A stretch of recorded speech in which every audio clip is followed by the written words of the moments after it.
The Cartesian grid.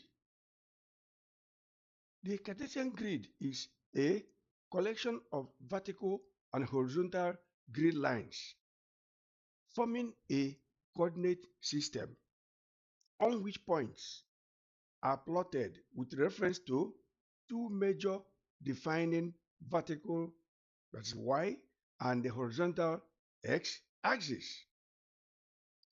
The Cartesian grid can also be characterized as the backbone of the Cartesian coordinate system.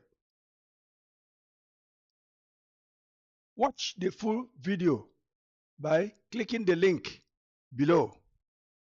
Follow this channel for more videos.